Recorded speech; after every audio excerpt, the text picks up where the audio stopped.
The old stagecoach came to a rough stop in front of Miller's general store, dust clouds swirling around its wooden wheels. The driver jumped down and started throwing bags and boxes onto the dirt road like they were sacks of potatoes. Most passengers were men in business suits or farmers heading to town for supplies.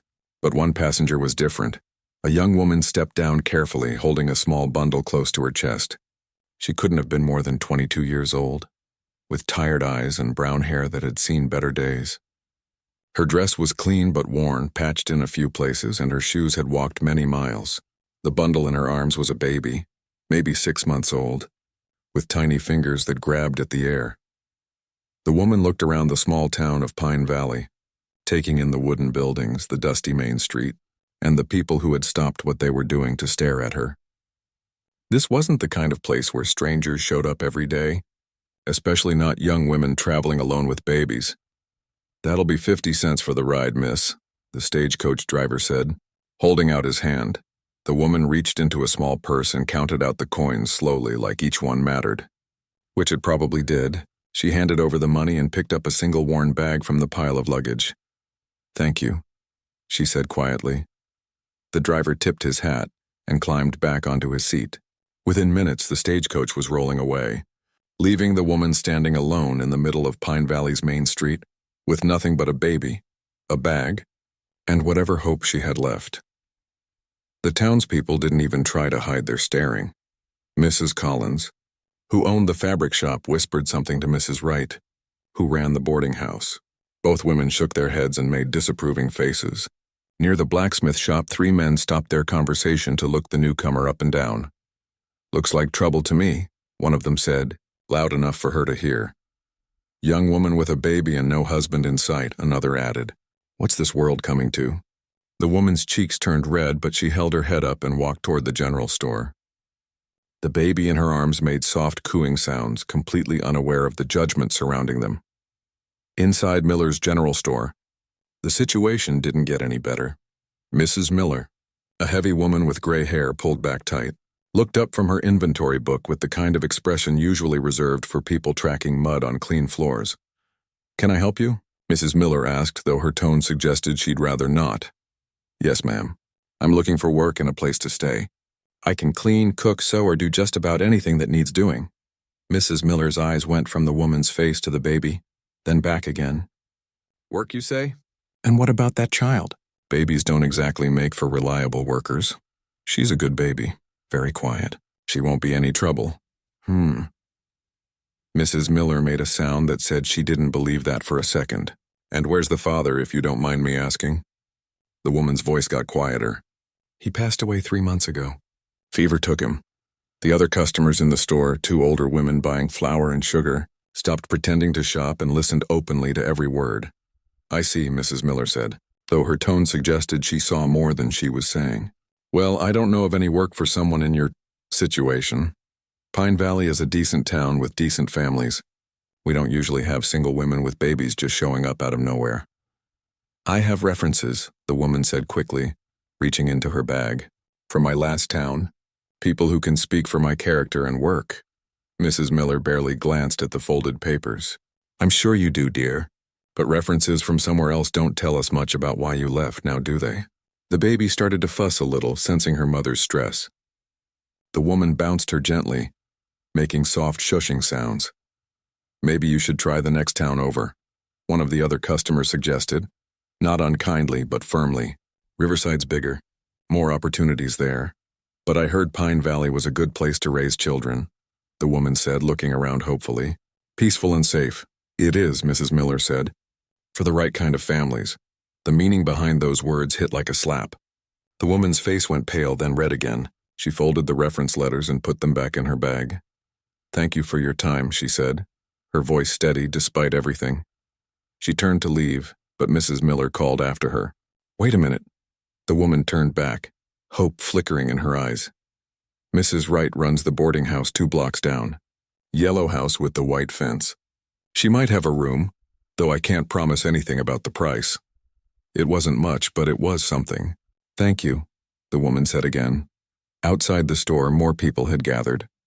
Word traveled fast in small towns, and the arrival of a mysterious young mother was the most interesting thing to happen in Pine Valley for months. The crowd included the bank president, the preacher's wife, and several other important townspeople. "Excuse me," the woman said politely, trying to walk through the group, but they didn't move aside easily. Questions flew at her from all directions. "What's your name, dear? Where did you come from? How long are you planning to stay? That baby looks awfully young to be traveling." The woman answered what she could without giving away too much. Her name was Grace. She came from a town 2 days' ride east. She was looking for a fresh start after her husband's death. The baby's name was Hope, and yes, she was healthy despite the journey. But every answer seemed to create more whispers and more judgment. The way people looked at her made it clear they had already decided what kind of person she was, and it wasn't the good kind. Finally, she managed to break free from the crowd and walked toward the boarding house. The baby had fallen asleep in her arms, tiny face peaceful against her mother's shoulder. Grace looked down at her daughter and whispered, "Don't worry, little one. We'll be okay. We have to be." The boarding house was exactly where Mrs. Miller said it would be. Yellow paint was peeling in places and the white fence needed repair, but it looked clean and respectable.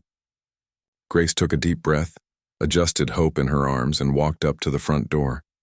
She could feel eyes watching her from windows up and down the street. The whole town would probably know every detail of this conversation within the hour, but she had no choice. She needed shelter for her baby, and this was the only option in Pine Valley. Grace knocked on the door and waited, hoping that Mrs. Wright would be kinder than Mrs. Miller had been. Behind her, she could hear more whispers from the people still gathered on the main street. The door opened, and Grace found herself face to face with a stern-looking woman in her 50s. Mrs. Wright looked exactly like someone who had spent years deciding who was worthy of her rooms and who wasn't. "You must be the woman everyone's talking about," Mrs. Wright said before Grace could even speak. "Yes, ma'am. I'm Grace, and this is my daughter, Hope. I'm looking for a room and wondering about your rates." Mrs. Wright looked them both over carefully, taking in every detail from Grace's worn shoes to the baby's clean but simple clothes. "Well," she said finally, "I suppose we'd better talk." Mrs. Wright led Grace through a narrow hallway that smelled like old wood and lemon soap. The boarding house was clean but worn, with faded wallpaper and creaky floorboards that announced every step. They climbed a steep staircase to the second floor, where Mrs. Wright stopped at the last door on the right. "This is what I have available," she said, opening the door to reveal a tiny room barely big enough for a single bed, a small dresser, and a chair. There was one window that looked out onto the alley behind the building. Grace tried not to let her disappointment show. "It's perfect. How much would you charge?" $2 a week, plus you help with cleaning and laundry. Meals are extra, 50 cents a day." Mrs. Wright watched Grace's face carefully. "That's fair for what you're getting." Grace did quick math in her head. She had maybe $8 to her name, enough for a month if she was careful and found work quickly. "I'll take it." "Good, but I run a respectable house here. No loud noises, no visitors after 8 o'clock, and that baby better not disturb my other guests. Hope is very quiet. She barely cries," Mrs. Wright snorted. "All babies cry, dear. Just make sure she does it quietly." As if she knew she was being talked about, Hope opened her eyes and looked around the small room.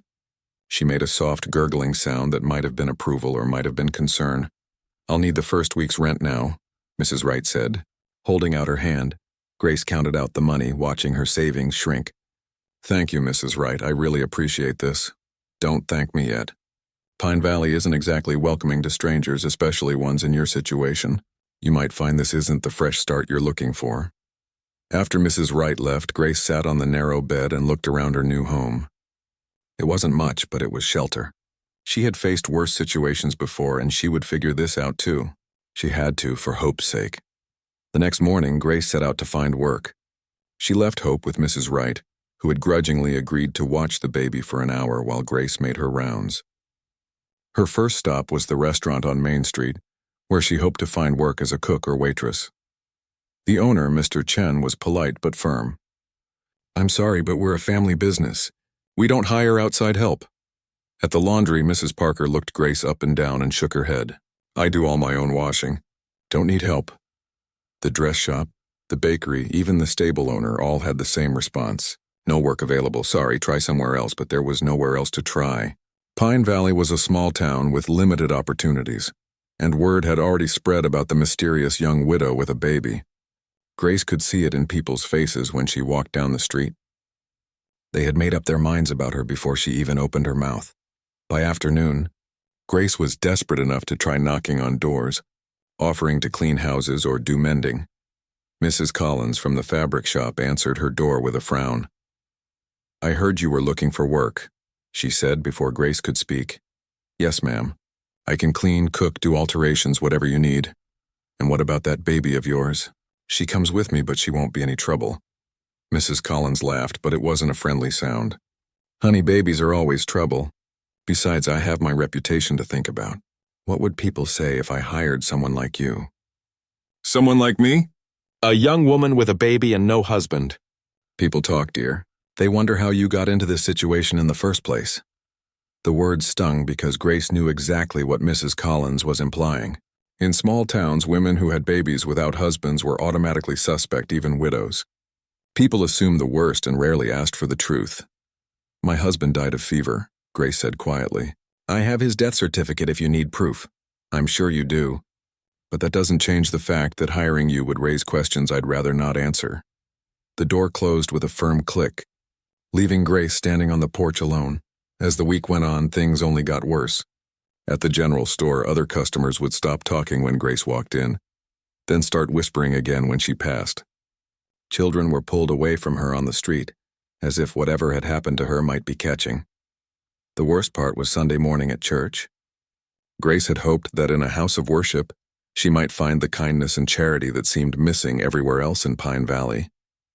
She dressed Hope in her best little dress and wore her own Sunday outfit, which wasn't much but was clean and respectable. The moment they walked into the church, conversation stopped. Grace found an empty pew near the back and sat down, holding Hope quietly on her lap. The baby was fascinated by the colored light coming through the stained glass windows and reached toward the pretty colors with tiny hands. During the service, Hope was perfect. She didn't cry or fuss, just looked around with wide, curious eyes. But when the congregation stood to sing hymns, Grace could feel people turning to stare. And when Hope made one small sound during the sermon, Mrs. Patterson, the preacher's wife, turned around and gave Grace such a look of disapproval that it could have frozen water. After the service, Grace tried to introduce herself to some of the other families. She approached a group of women talking near the door. "Good morning," she said with a friendly smile. "I'm Grace, and this is Hope. We're new in town." The women exchanged glances. One of them, Mrs. Foster, spoke for the group. "Yes, we heard about you. You're staying at Wright's boarding house." "That's right. I'm looking for work if anyone knows of any opportunities." Another woman, Mrs. Davis, shook her head. "Times are hard for everyone, dear. Jobs are scarce. I'm willing to do anything. Cleaning, cooking, mending. I'm a hard worker." Mrs. Patterson stepped forward, her face set in disapproving lines. "What we're all wondering is why a young woman like you would travel so far with a baby. Don't you have family to help you?" "No, ma'am. My husband's family didn't approve of our marriage, and my own family passed away when I was younger." "How convenient," Mrs. Patterson said, her voice dripping with suspicion. "No one to vouch for your story." Grace felt her cheeks burn. "I have references and documents if anyone would like to see them." "Papers can be forged," Mrs. Foster said quietly. "What we can see is a young woman with a baby and no husband. That tells us everything we need to know." The other women nodded in agreement. Hope chose that moment to reach for Mrs. Patterson's colorful hat, making happy baby sounds. Mrs. Patterson stepped back as if the baby might contaminate her. "Perhaps you should consider moving on to a bigger town," Mrs. Davis suggested. "Somewhere more suited to your circumstances." Grace looked around the group of women, seeing no kindness or Christian charity in any of their faces. These were supposed to be church ladies, people who talked about love and forgiveness every Sunday. But when faced with someone who actually needed help, they had nothing to offer but judgment and suspicion. "Thank you for the suggestion," Grace said, her voice steady despite the hurt she felt inside. "But Hope and I are staying in Pine Valley. This is our home now." She walked away with her head held high, but inside she was breaking. How was she supposed to build a life for her daughter in a place where no one would give her a chance? That afternoon, as Grace sat in her tiny room trying to figure out how to make her remaining money last another week, She could hear Mrs. Wright talking to another boarding house guest in the hallway. "That woman with the baby," Mrs. Wright was saying. "Mark my words, she'll be trouble." "Women like that always are." "What kind of trouble?" the other guest asked. "The kind that comes from desperation. When people get desperate enough, they'll do anything. Steal, lie, worse things. You watch and see." Grace pulled Hope closer and whispered in her ear, "Don't listen to them, sweetheart. We're good people and we're going to prove it. Somehow." But as she looked out her small window at the town that had already decided she wasn't welcome, Grace wondered if proving herself would even be possible. Pine Valley had made up its mind about her, and changing people's minds was one of the hardest things in the world to do. Still, she had to try. For Hope's sake, she had to keep trying. By the end of her second week in Pine Valley, Grace's money was running dangerously low. She had paid Mrs. Wright for another week's rent, bought formula for Hope when her own milk started drying up from stress and poor eating, and had maybe $3 left to her name. Something had to change, and fast.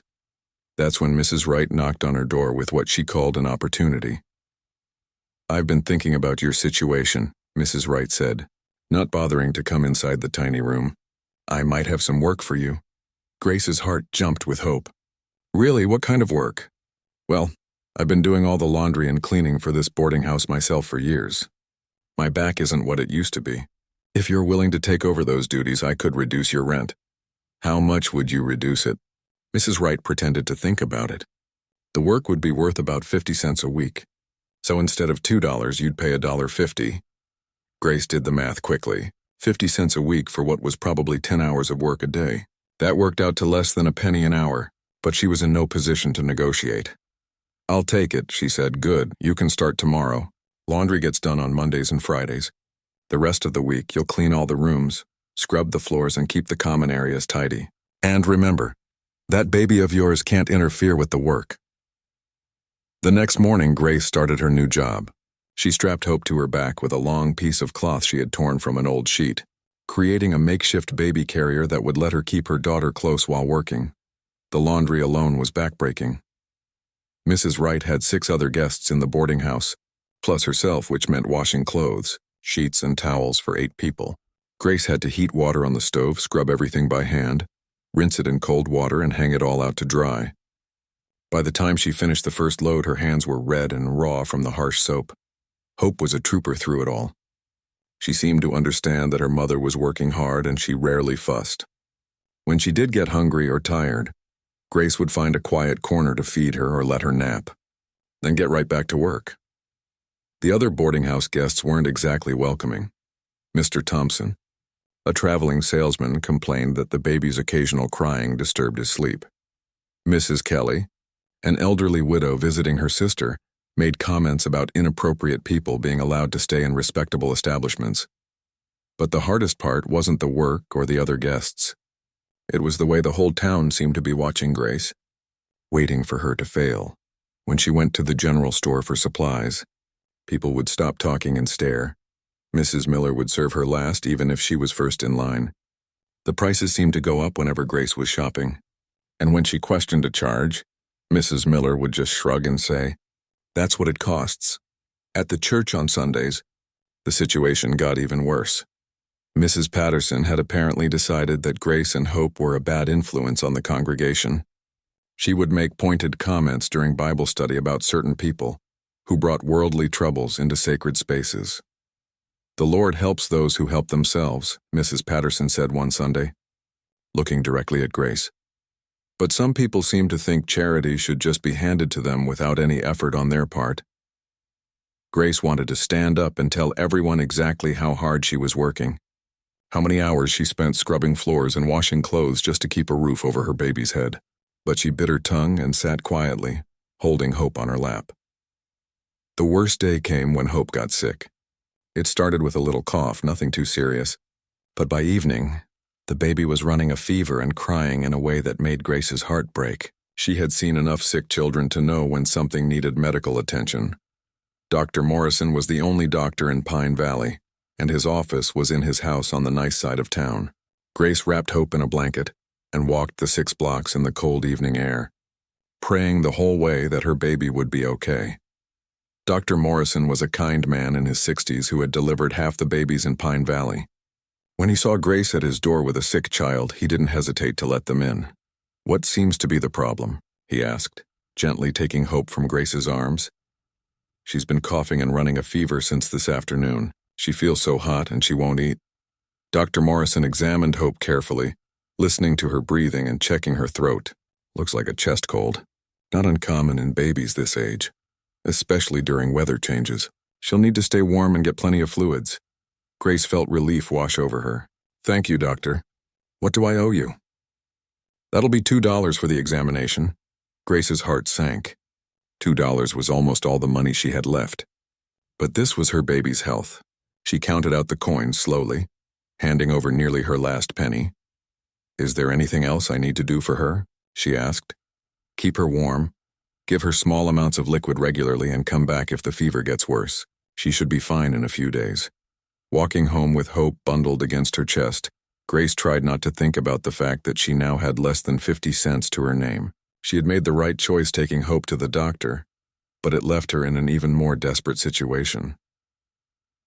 The next day, word had somehow spread through town that Grace had taken her baby to the doctor. Instead of sympathy, she faced more judgment. "Spending money she doesn't have on a doctor," Mrs. Collins said loud enough for Grace to hear as she passed the fabric shop. "Some people have no sense of priorities." "Probably trying to get charity from Dr. Morrison," Mrs. Foster added. "These types always expect something for nothing." Grace kept walking, but their words followed her down the street. Everything she did was wrong in their eyes. If she had ignored Hope's illness, they would have called her a neglectful mother. Since she sought medical care, she was irresponsible with money. That afternoon, as Grace was hanging laundry behind the boarding house, she overheard a conversation that made her blood run cold. Mrs. Patterson was talking to Mrs. Wright over the fence between their properties. "That woman is becoming a real problem," Mrs. Patterson was saying. "She's setting a bad example for the other women in town." "How so?" Mrs. Wright asked. "Well, here she is, unmarried with a baby, taking charity and handouts from everyone." What kind of message does that send to young girls? That they can be careless with their virtue and society will take care of them? I never thought of it that way. Mark my words, if we don't do something soon, we'll have more women like her showing up. Pine Valley will get a reputation as a place where that sort of behavior is acceptable. Grace's hands shook as she pinned a sheet to the clothesline. Hope was napping in a basket nearby, completely innocent of the judgment surrounding them both. "What do you suggest we do?" Mrs. Wright asked. "Well, there are places for women in her situation, homes where they can work and the babies can be taken care of properly. It would be better for everyone, especially the child." Grace had heard of such places. They were little better than workhouses, where women were separated from their children and treated like criminals.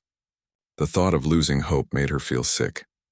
That evening, as Grace sat in her tiny room trying to make a meal out of bread and the last bit of cheese she could afford, she made a decision. No matter what it took, she was going to prove to this town that she belonged here. She was going to work harder than anyone, be more honest than anyone, and show them that she and Hope deserved respect.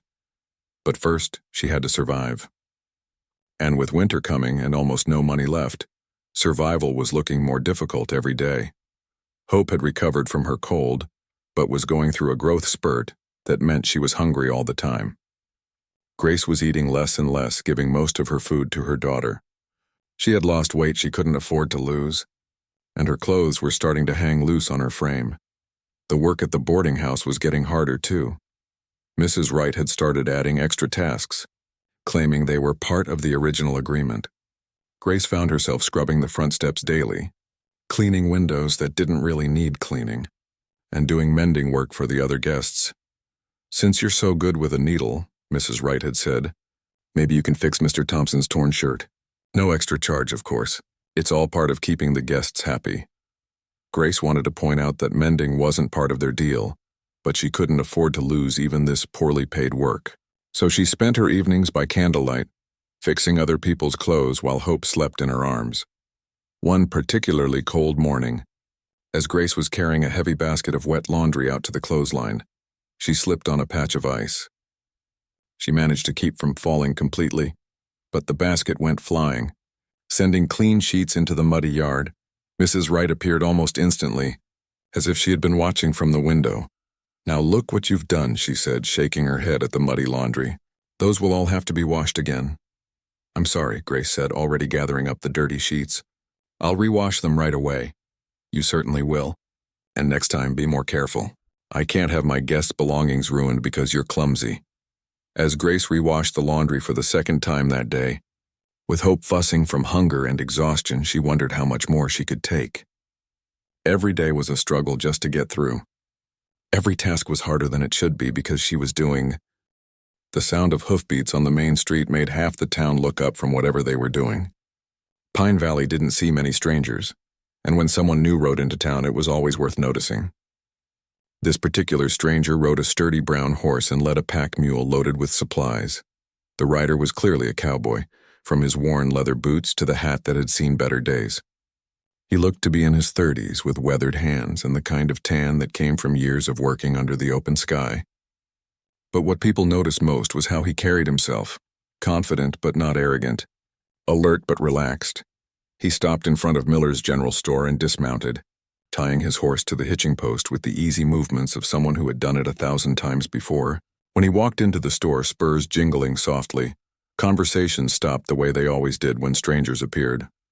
"Afternoon," he said to Mrs. Miller, touching the brim of his hat politely. "Name's Ben Sullivan. I'm looking for information about the old Patterson ranch outside town." Mrs. Miller's eyebrows went up. "The Patterson place? That's been empty for near on 3 years now, ever since old Pete Patterson passed away." "I know. Pete was my uncle, left me the ranch in his will, but I've been working cattle drives down south. Finally got time to come see what he left me." The news that this cowboy was Pete Patterson's nephew spread through the store like wildfire. Pete had been a respected man in Pine Valley, known for his honesty and hard work. If this stranger was family, that changed things considerably. "Well, I'll be," said Mr. Chen, who had been buying supplies for his restaurant. "Pete used to talk about a nephew who was working the cattle trails." "You must be Ben. That's right. Uncle Pete wrote me letters over the years, told me about Pine Valley and the good people here." Mrs. Miller's attitude shifted immediately from suspicious to welcoming. "Oh my, yes, Pete was a fine man. Such a tragedy when he passed. The ranch has been sitting empty all this time. We wondered if any family would ever claim it." "I'm here to claim it now," Ben said. "Need some supplies to get started, and I was hoping someone could tell me about the condition of the buildings." For the next hour, Ben learned everything the townspeople could tell him about his uncle's property. The house needed some work but was solid. The barn was in good shape. There were about 100 acres, half of it good grazing land. It would make a fine small ranch with some effort. What Ben also learned, though people didn't say it directly, was that Pine Valley was the kind of town where everyone knew everyone else's business. He picked up on the undercurrents of gossip, the way people lowered their voices when they talked about certain subjects. That's when he first heard about Grace. "Course, we've had some changes in town lately," Mrs. Patterson said, appearing at Ben's elbow. She was the type of woman who made it her business to know everything about everyone. "Some new people who, well, let's just say they've brought complications." "What kind of complications?" Ben asked, more out of politeness than real curiosity. "Oh, a young woman showed up a few weeks ago with a baby. Claims to be a widow, but you know how these things are. People say all sorts of things when they're desperate." Ben had met plenty of desperate people in his travels. Most of them were honest folks who had run into bad luck. "Is she causing trouble?" Mrs. Patterson sniffed disapprovingly. "Well, she hasn't stolen anything or caused a disturbance, if that's what you mean. But her very presence is troubling. Young women with babies and no visible means of support. It raises questions, William." "What kind of questions?" "About her moral character, of course. About what kind of example she's setting. About whether Pine Valley is the sort of place that encourages that kind of behavior." Ben had heard this type of talk before, usually from people who had never faced real hardship themselves. "Where's she staying?" "Wright's boarding house. Doing cleaning work to pay her way, from what I hear. But everyone knows it can't last. She'll move on soon enough, and good riddance." Something in Mrs. Patterson's tone bothered Ben, though he couldn't put his finger on exactly what. Maybe it was the complete lack of Christian charity from someone he'd seen wearing a church dress. Maybe it was the satisfaction in her voice when she talked about the woman moving on. That evening, Ben checked into Wright's boarding house himself. He planned to stay there while he worked on making his uncle's ranch livable again. Mrs. Wright was happy to have a paying customer with good references and a respectable background. "I'll put you in the front room on the second floor," she said, leading him upstairs. Nice and quiet, away from any disturbances. "What kind of disturbances?" Mrs. Wright glanced toward the back of the hallway. "Oh, just a young woman with a baby. They're in the small room at the end. I try to keep my respectable guests separated from situations that might be uncomfortable." Ben's room was indeed nice and quiet with a good view of the main street, but as he settled in for the night he could hear sounds from the back of the house. The soft murmur of a woman's voice singing a lullaby, the gentle creaking of floorboards as someone walked back and forth, probably soothing a restless baby.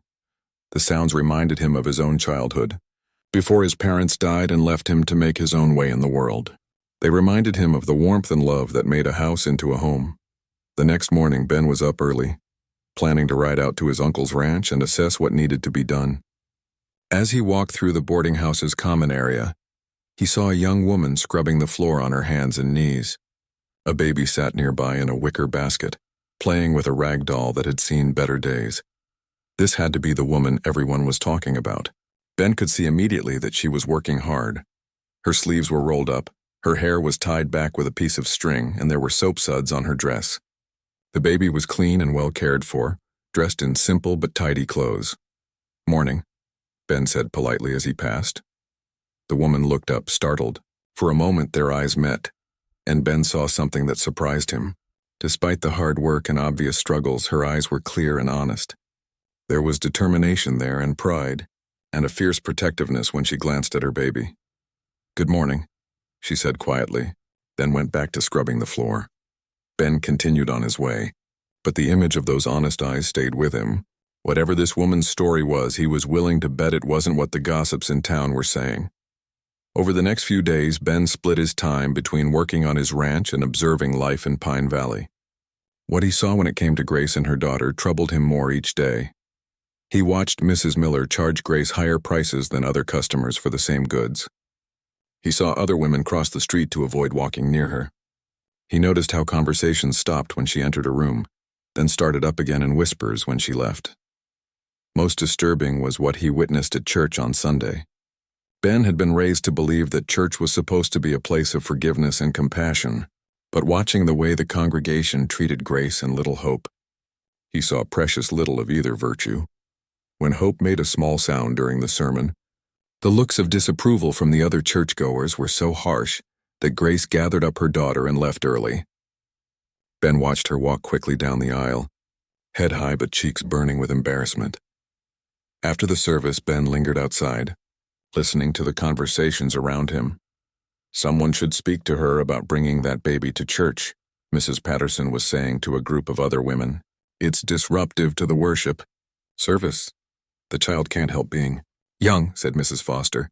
"But the mother should have better sense. The mother should have better sense about a lot of things," Mrs. Patterson replied with meaning. Ben had heard enough. That afternoon, he made a point of being outside the boarding house when Grace returned from her weekly trip to the general store. She was carrying Hope in one arm and a small bag of groceries in the other, walking slowly as if she was exhausted. As she approached the front steps, she stumbled slightly, and the bag of groceries slipped from her hand. Apples and a small loaf of bread scattered across the ground. Before Grace could react, Ben was there, gathering up the spilled food. "Are you all right?" he asked, handing her the rescued groceries. "Yes, thank you. It's been a long day. I'm Ben Sullivan. I'm staying here while I fix up my uncle's ranch. I'm Grace, and this is Hope." The baby had been watching Ben with curious eyes, and now she reached out toward him with one tiny hand. "She's beautiful," Ben said, and meant it. Hope was indeed a lovely child with bright eyes and soft brown hair like her mother's. "Thank you." Grace's voice was soft, as if she wasn't used to receiving compliments about her daughter. Ben held the door open for her, and as they walked into the boarding house together, he made a decision. Whatever the rest of Pine Valley thought about Grace and Hope, he was going to form his own opinion based on what he could see with his own eyes. And what he saw was a young mother working hard to take care of her child, facing judgment and hardship with dignity and strength. If that wasn't worthy of respect, Ben didn't know what was.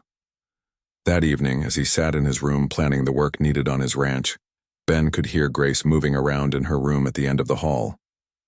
The sounds of daily life with a baby. The Pine Valley Harvest Festival was the biggest event of the year. Every October, the whole town came together to celebrate the end of harvest season with food, music, and community speeches. Tables were set up in the town square, loaded with pies, roasted corn, and fresh bread. Children ran around playing games while adults caught up on gossip and business. Grace had debated whether to attend at all. Part of her wanted to stay hidden in her room, avoiding the stares and whispers that followed her everywhere. But another part of her refused to be driven into hiding. Hope deserved to see the festival, to hear the music and watch the other children play. They had as much right to be there as anyone else. So Grace put on her best dress, combed Hope's hair until it shone, and walked to the town square with her head held high. She found a spot on the edge of the crowd where she could watch the festivities without being too conspicuous. Hope was delighted by all the activity. She clapped her tiny hands when the fiddle music started and reached toward the colorful decorations hanging from the trees. For a few moments, Grace allowed herself to imagine that they were just another family enjoying the festival, accepted and welcome like everyone else. But that illusion didn't last long. "Look what the cat dragged in," Mrs. Patterson said loudly enough for half the crowd to hear. She was standing with her usual group of church ladies, all of them wearing their finest dresses and judgmental expressions. "I'm surprised she had the nerve to show her face here," Mrs. Foster added, glancing toward Grace with obvious disapproval. "Some people have no shame," Mrs. Collins chimed in. "Decent folks are trying to enjoy a family celebration, and she parades in here with that baby like she belongs." Grace felt her cheeks burn, but she kept her eyes on Hope, who was still happily watching the dancers in the center of the square. She wouldn't let their words drive her away. Not today. Ben Sullivan was standing near the refreshment tables talking with some of the local ranchers about cattle prices. But he had noticed Grace the moment she arrived, and he had also noticed the hostile reception she was getting from certain quarters. Over the past 2 weeks, Ben had made it his business to observe how the town treated Grace. What he had seen disgusted him. This was supposed to be a Christian community, but there was precious little Christian charity being shown to a young mother who was clearly doing her best under difficult circumstances. Ben had also made it his business to learn more about Grace herself. He had talked to Dr. Morrison, who confirmed that Grace had brought her sick baby in for treatment and paid her bill in full, despite obviously having very little money. He had spoken to the owner of the general store in the next town over, who remembered Grace and her husband from before his death and spoke highly of both of them. Everything Ben learned painted a picture of an honest, hard-working woman who had fallen on hard times through no fault of her own. Yet Pine Valley continued to treat her like a criminal. The breaking point came during the speeches. Mayor Williams was talking about community values and helping neighbors, which struck Ben as deeply ironic given what he was witnessing. After the mayor finished, Mrs. Patterson stepped forward to address the crowd. "I think this is a good time to talk about something that's been on many of our minds," she began, her voice carrying clearly across the square. "Pine Valley has always been a town with high moral standards, a place where decent families can raise their children with proper values." Grace felt a chill run down her spine. She could sense where this was heading. "But lately," Mrs. Patterson continued, "we've seen some challenges to those standards. People who don't share our values coming into our community and expecting us to support their poor choices." Several people in the crowd nodded in agreement. Grace looked around desperately, wondering if she should leave before this got worse. "Now, I'm not mentioning any names," Mrs. Patterson said, though her eyes went directly to Grace. "But when people make bad decisions and then expect charity from hardworking folks, it sends the wrong message, especially to our young people." "That's right," called out Mr. Thornton from the bank. "We can't encourage that kind of behavior. It's not fair to the families who do things the right way." Grace felt tears starting to form in her eyes.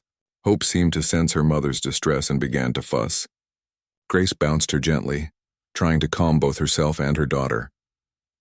"What I'm suggesting," Mrs. Patterson continued, "is that we make it clear that Pine Valley is for people who share our values, people who understand the importance of marriage and family and moral behavior.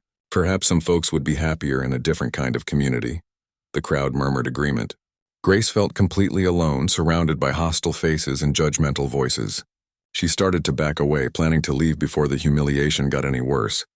That's when Ben Sullivan stepped forward. "Excuse me," he said, his voice cutting through the crowd noise like a knife through butter. "I'd like to say something." Ben was well respected in Pine Valley, both as Pete Patterson's nephew and as a man who clearly knew how to work hard and handle himself. When he spoke, people listened. "I've been living in this town for 2 weeks now," Ben said, his voice carrying to every corner of the square. "And I've been watching how this community treats its newest residents." Mrs. Patterson tried to interrupt. "Mr. Sullivan, I don't think you understand the situation." "Oh, I understand it perfectly," Ben cut her off. "I understand that there's a young woman in this town who works harder than half the people here. I understand that she's raising a beautiful, healthy child on her own after losing her husband. And I understand that instead of offering help or even basic human kindness, this community has chosen to judge and condemn her." The crowd was completely silent now. Grace stood frozen, hardly daring to breathe. "I've seen this woman scrubbing floors until her hands bled," Ben continued, his voice getting stronger. "I've seen her pay her bills in full even when it meant she had to skip meals. I've seen her care for her sick child with the kind of love and devotion that any mother would be proud of." "Mr. Sullivan," Mayor Williams tried to interject. "Perhaps this isn't the appropriate time." "This is exactly the appropriate time," Ben said firmly. "Because I've heard people in this town talking about Christian values and community standards. Well, let me tell you what I see. I see a woman who has shown more courage, determination, and grace under pressure than anyone here. She's faced your judgment and your cruelty with dignity. She's worked every job she could find, no matter how humble, to provide for her child." Ben turned to look directly at Grace, who was standing at the edge of the crowd with tears streaming down her face. "That woman and her daughter aren't a burden on this community," he said, his voice ringing with conviction. "They're not a threat to your values. They're a blessing that you've been too blind and too hard-hearted to recognize." The silence that followed was deafening. Even the children had stopped playing to listen to the confrontation. "And another thing," Ben added, turning back to face Mrs. Patterson and her supporters. "My Uncle Pete Patterson lived in this town for 40 years. He used to write me letters about what a good, caring community this was. How neighbors helped neighbors and people looked out for each other. If he could see how you've treated Grace and Little Hope, he'd be ashamed to call Pine Valley his home." Mrs. Patterson's face was red with anger and embarrassment. "How dare you lecture us about our own community? You've been here 2 weeks. You don't know anything about these people or their situation." "I know enough," Ben said quietly. "I know that Jesus said to welcome the stranger and care for the widow and orphan. I know that the Bible talks about judging people by their fruits, not their circumstances. And I know that Grace has shown more Christian virtue in 2 weeks than some of you have shown in a lifetime." He looked around the crowd, meeting the eyes of everyone who had participated in Grace's humiliation. "So yes, Mrs. Patterson, you're right about one thing. Pine Valley should be for people who share certain values. Values like kindness, compassion, and helping those in need. Values like giving people a chance to prove themselves instead of condemning them based on gossip and assumptions." Ben paused, letting his words sink in. "Grace and hope belong in this community as much as anyone here. More than some, based on what I've seen. And anyone who can't see that isn't looking with their heart." With that, Ben walked across the square to where Grace stood, still holding Hope in her arms. The baby had stopped fussing and was looking up at Ben with wide, curious eyes. "Would you like to get some of that apple cider?" Ben asked Grace gently. "I hear Mrs. Chen makes the best in 3 counties. Grace nodded, not trusting her voice to speak. Together they walked toward the refreshment table, leaving behind a crowd of people who were finally, for the first time, questioning whether they had been treating their newest neighbors the way they would want to be treated themselves. As they walked, Hope reached out toward Ben with her tiny hand, and he gently took her small fingers in his own. In that moment, something shifted in Pine Valley. Not everything and not for everyone, but it was a start. "Thank you," Grace whispered when they reached the cider table. "No need to thank me," Ben replied. "I was just telling the truth." And for the first time since arriving in Pine Valley, Grace felt like maybe. The morning after the Harvest Festival, Pine Valley felt like a town divided. Word of Ben Sullivan's speech had spread to every household and people were taking sides. Some folks, particularly the younger families and those who had faced their own hardships, began to question whether they had been too harsh in judging Grace. Others, led by Mrs. Patterson and her circle, doubled down on their disapproval of both Grace and Ben.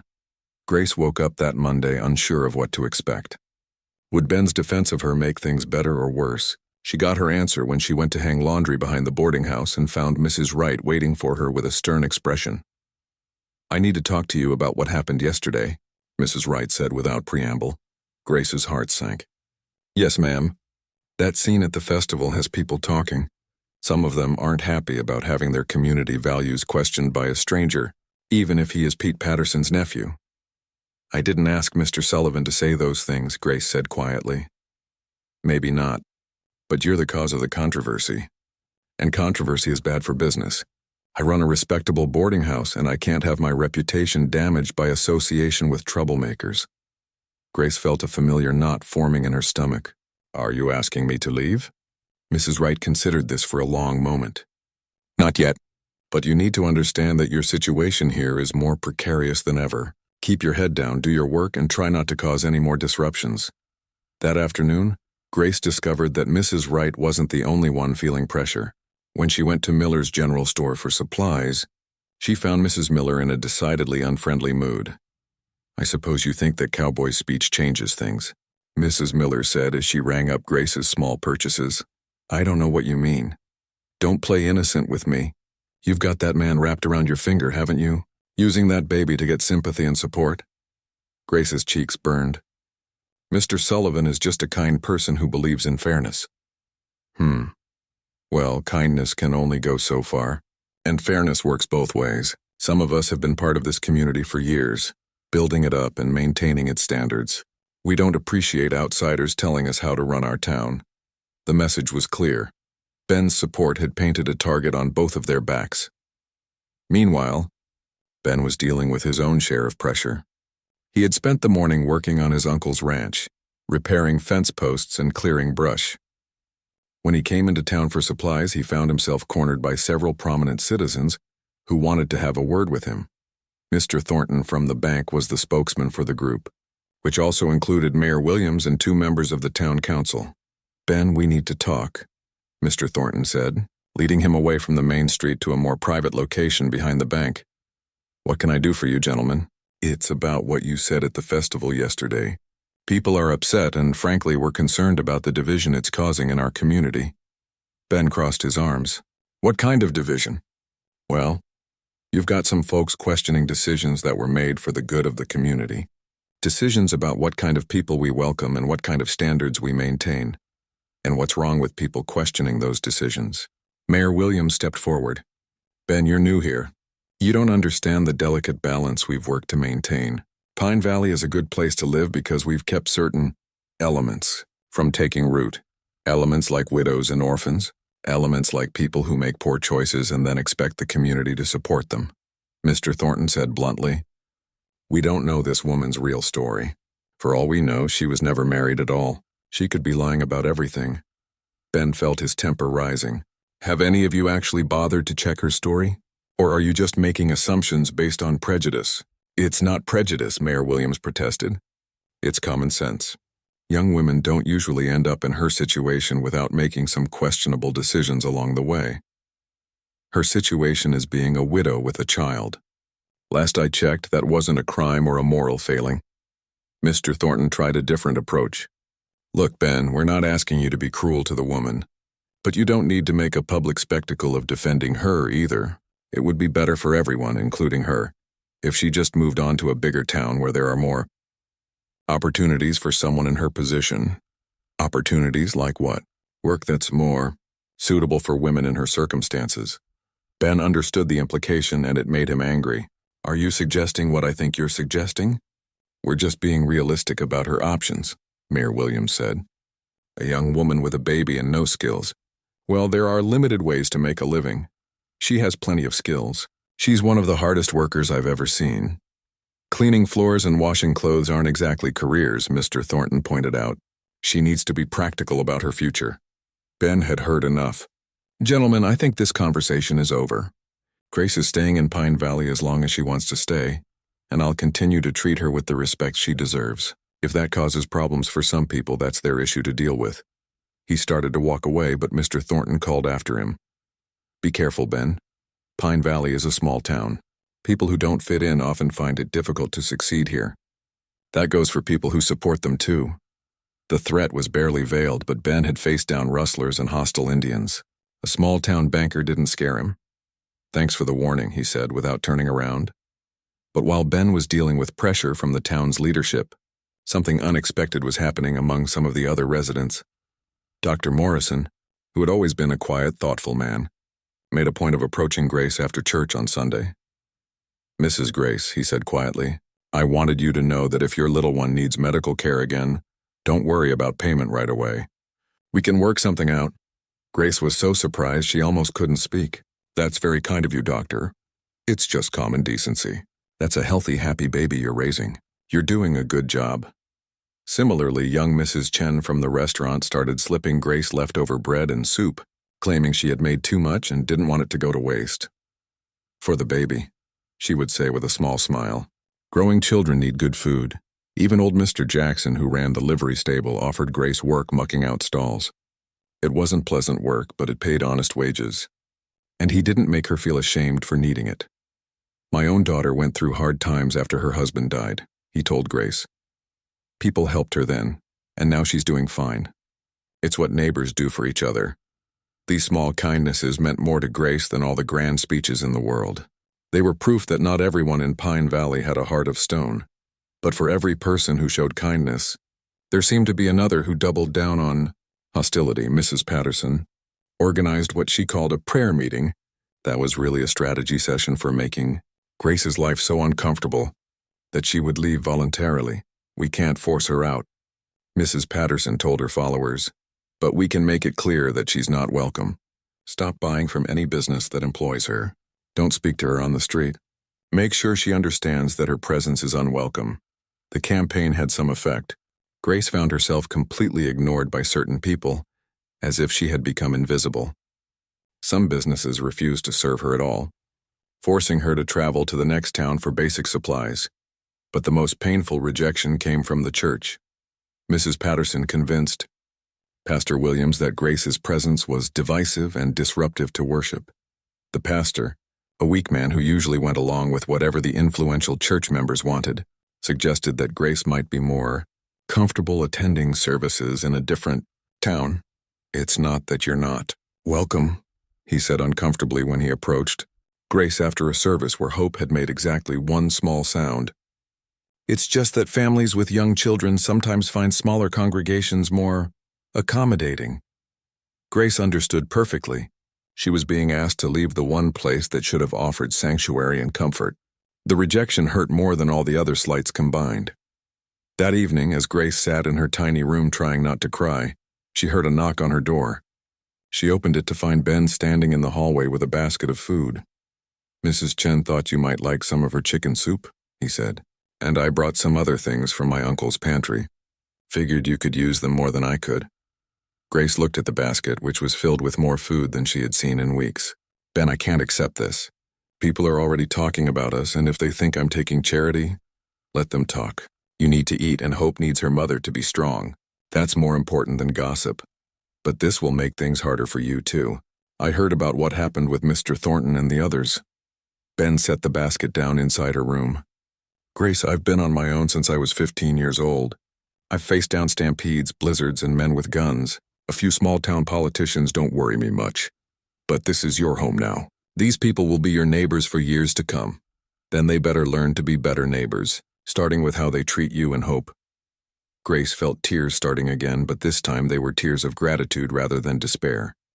As November brought cooler weather to Pine Valley, Ben made a decision that surprised everyone, including himself. He offered Grace steady work at his uncle's ranch, where she could bring Hope and work in a more peaceful environment away from the constant scrutiny of town.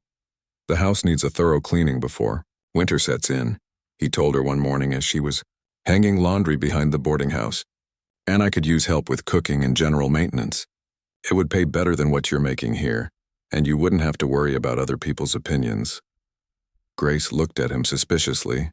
"Ben, I appreciate the offer, but I can't accept charity disguised as work. It's not charity. I really do need the help. Living on cattle drives for years doesn't exactly teach a man how to keep house properly. and with winter coming, there's a lot of work to be done. What would people say about me working alone with you at your ranch? Ben had thought about this. Mrs. Chen's daughter Lucy has been looking for part-time work.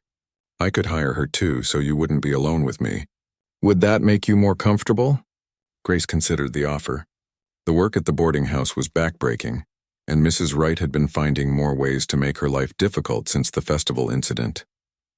The chance to work in peace, away from hostile stares and whispered comments, was tempting. What about Hope? She's still so young and babies can be demanding. The ranch house is bigger than your room here. There's plenty of space for her to play safely while you work, and the fresh air might be good for both of you. That afternoon, Grace went with Ben to see the ranch. The ride in his wagon was the first time in months that she had been outside Pine Valley, and she was surprised by how much tension she had been carrying. Away from the town's judgmental atmosphere, she could almost breathe normally again. Ben's uncle's ranch was modest but well built. The house had 4 rooms, a proper kitchen, and windows that let in plenty of light. It sat on a small rise overlooking pasture land where a few dozen cattle grazed peacefully. It's beautiful, Grace said, meaning it. Hope seemed to agree, clapping her hands at the sight of the cows in the distance. Uncle Pete built it to last, Ben said, but it needs a woman's touch to make it feel like home again. Over the next few days, Grace made the transition from boarding house drudgery to ranch work. The difference was remarkable. Instead of scrubbing floors while dodging other people's criticism, she found herself cleaning windows while listening to birds sing. Instead of doing laundry under Mrs. Wright's disapproving gaze, she hung clothes on a line with a view of mountains in the distance. Hope thrived in the new environment. She could crawl around freely on clean floors, and she was fascinated by the sounds and sights of ranch life. When Ben was working nearby, she would watch him with bright, curious eyes, sometimes babbling what sounded like attempts at conversation. Lucy Chen proved to be excellent company. She was 18, cheerful and grateful for work that paid better than helping in her family's restaurant. More importantly, her presence meant that Grace's reputation was protected from further gossip about improper relationships. My mother says the whole town is talking about you working out here, Lucy told Grace one afternoon as they prepared dinner together. Good things or bad things? Both. Some people think Mr. Sullivan is being too generous, that he's going to regret getting involved with your situation.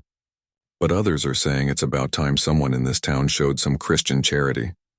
Grace had learned not to hope for too much from Pine Valley's residents, but it was encouraging to know that not everyone disapproved of Ben's kindness. As the weeks passed, Grace and Ben fell into a comfortable routine. She would arrive at the ranch early in the morning, often bringing ingredients for lunch and dinner.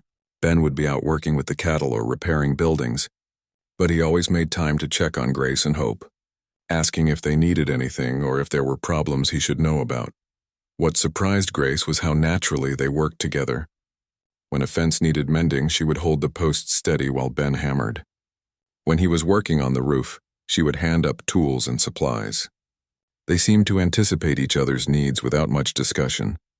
Hope had clearly decided that Ben was one of her favorite people. When he came in for meals, she would reach for him with excited squeals. He had taken to carrying small toys in his pockets, a wooden rattle he had carved himself, a smooth stone that was perfect for tiny hands to hold, a piece of soft leather that made interesting sounds when crinkled. "You're spoiling her," Grace said one afternoon, watching Ben teach Hope to clap her hands. "Every child deserves to be spoiled a little," he replied. "Besides, she's easy to spoil. Look at that smile." It was true. Hope had the kind of smile that could light up a room, and she used it frequently when Ben was around. Grace found herself smiling too, watching the two of them play together. As autumn progressed, Grace began to share more of her story with Ben. She told him about her husband Tom, who had been a blacksmith in their previous town. He had been a good man, gentle and hardworking, but he had always been sickly.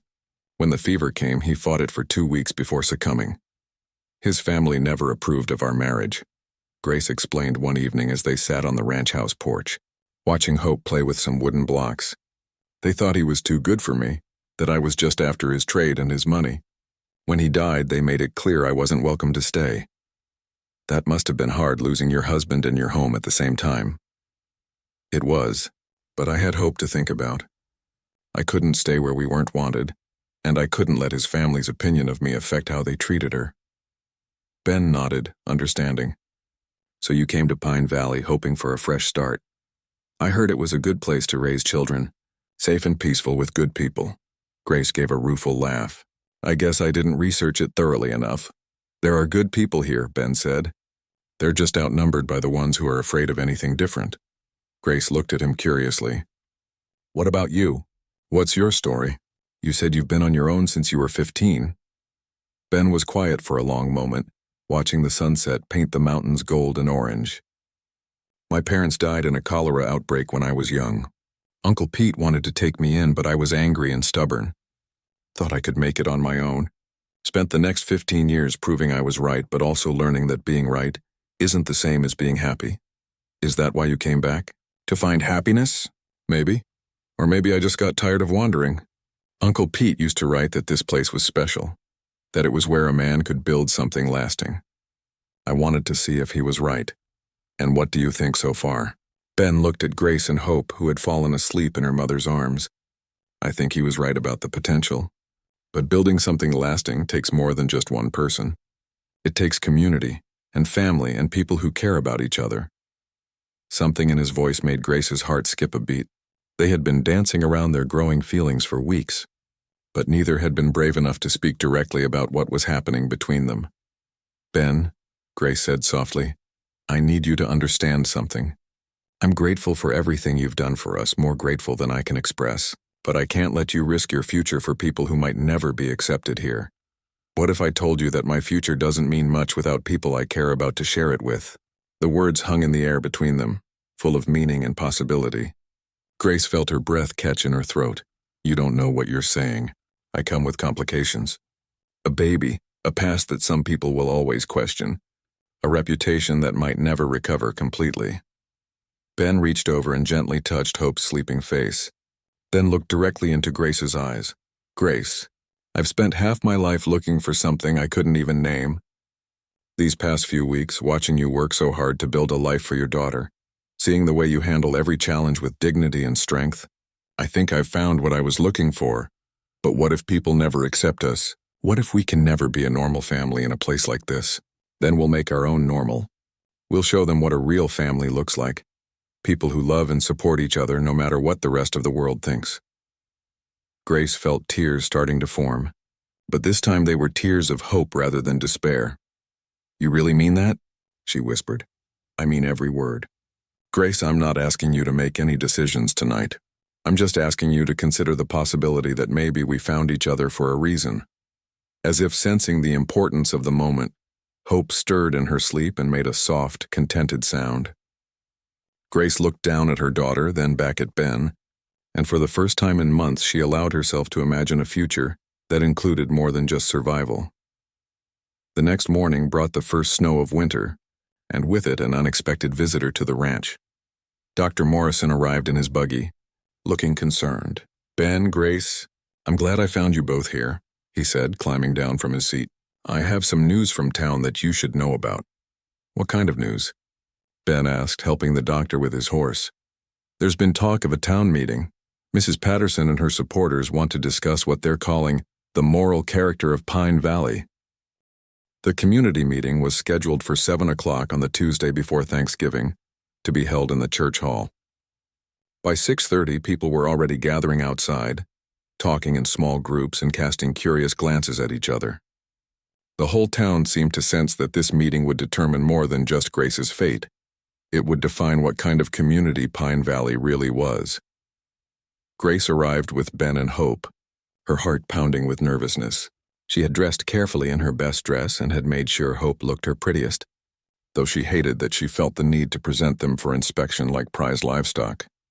Inside the hall, chairs had been arranged in rows facing a small stage where Mrs. Patterson, Mayor Williams, and 2 town council members sat behind a table. Mrs. Patterson looked confident and determined, clearly expecting this meeting to go her way. As people filed in, Grace tried to gauge the mood. She saw some friendly faces. Dr. Morrison gave her an encouraging nod, and the Chen family smiled warmly at Hope. But there were also plenty of stern, disapproving looks from Mrs. Patterson's supporters. Mayor Williams called the meeting to order and explained that they were gathered to discuss community standards and values. Mrs. Patterson, was invited to speak first. Friends and neighbors, she began, standing with the authority of someone who had never doubted her own righteousness. We're here tonight because our community faces a challenge to the moral foundation that has made Pine Valley a good place to raise our children. She gestured toward Grace without looking directly at her. We have among us a young woman whose circumstances raise questions about the kind of example we want to set. While I'm sure she's doing her best, the fact remains that she represents values that are not in keeping with our community standards. Several people in the audience nodded in agreement. Mrs. Patterson continued, gaining confidence. I'm not suggesting we be cruel or heartless, but we must consider what message we send when we embrace situations that go against traditional family values. What do we tell our young people about the importance of marriage and moral behavior? She paused dramatically. I propose that we help this young woman find a more suitable situation in a larger town, perhaps with assistance from the county authorities who can ensure that her child receives proper care from people better equipped to provide it. The meaning was clear. She wanted. Grace declared an unfit mother and hope taken away. Grace felt sick to her stomach, and Ben's hand found hers, squeezing tightly. Mayor Williams asked if anyone wanted to respond to Mrs. Patterson's proposal. For a moment, the hall was silent. Then Dr. Morrison stood up. I'd like to say something about fitness as a mother, he said calmly. I've had occasion to observe Grace's care of her daughter, and I can tell you that Hope is one of the healthiest, happiest babies I've seen. Her mother brings her for medical care when needed, keeps her clean and well-fed, and shows her constant love and attention. If that's not fitness as a mother, I don't know what is. A murmur went through the crowd. Mr. Chen stood up next. My family has employed Grace, and we've seen her work ethic and character firsthand. She's honest, reliable, and hardworking. She's never asked for anything she didn't earn, and she's never caused any trouble except in the minds of people who were determined to find it. One by one, other supporters began to speak. Mr. Jackson talked about the courage it took for a young woman to start over in a new town. Mrs. Foster, to everyone's surprise, stood up and apologized for her previous judgment, saying she had been wrong to condemn someone without knowing their full story. But Mrs. Patterson's supporters weren't silent either. Several people spoke about the importance of maintaining community standards and not encouraging behavior that went against traditional values. The debate continued for nearly an hour, with both sides becoming more passionate in their arguments. Grace listened to people argue about her life as if she weren't there, feeling increasingly overwhelmed and helpless. Then something happened that changed everything. Young Tommy Patterson, Mrs. Patterson's 8-year-old grandson, came running into the hall shouting about a fire.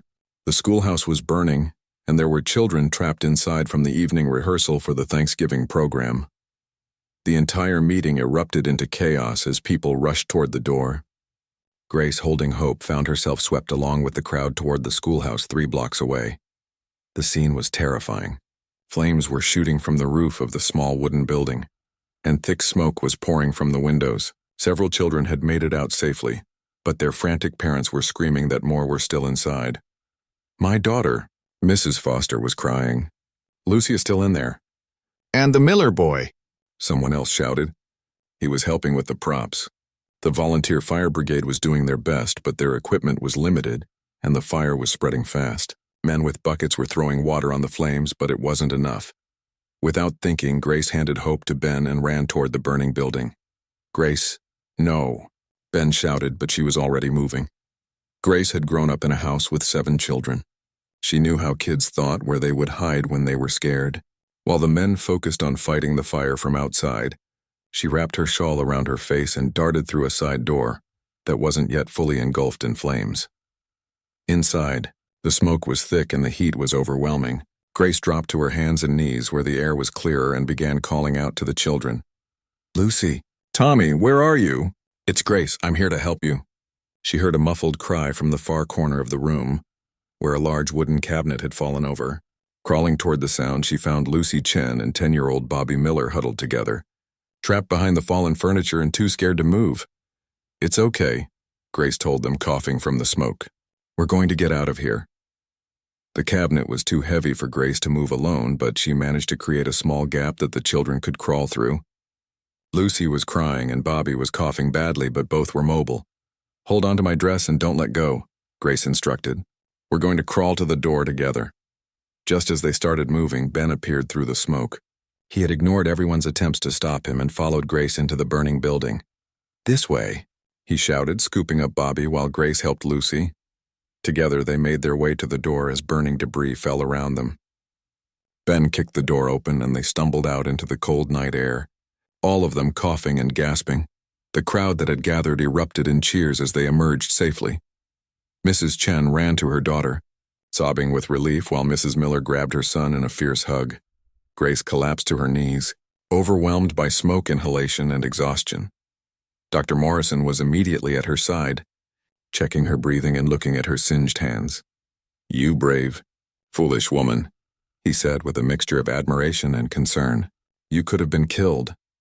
"The children," Grace gasped, "are safe because of you," he replied firmly. As Grace recovered her breath, she became aware of the crowd gathered around them. The same people who had been debating her worthiness as a community member an hour earlier were now looking at her with expressions of awe and gratitude. Mrs. Foster knelt beside Grace, tears streaming down her face. "You saved my Lucy. You risked your life for my child." Mrs. Miller was crying too. "How can we ever thank you? You didn't even know my boy, but you went in there anyway." Grace looked around at the faces surrounding her. People who had spent months judging and condemning her were now seeing her with new eyes. But it was Mrs. Patterson's face that shocked her most. The older woman was staring at Grace with an expression of complete bewilderment, as if everything she thought she knew about the world had just been turned upside down. Ben helped Grace to her feet and wrapped his coat around her shoulders. Hope, who had been fussing in Dr. Morrison's arms, calmed immediately when her mother took her back. "Are you hurt?" Ben asked, examining Grace's face in the firelight. "Just some singed hair and smoky clothes. Nothing that won't heal. You scared me to death. When you ran into that building, I couldn't just stand there and listen to children crying for help. I have a child too. I know what those parents were feeling." Mayor Williams approached them, his hat in his hands. "Grace, we all owe you an apology, and a debt of gratitude that can never be repaid." Mrs. Patterson finally found her voice. "I don't understand.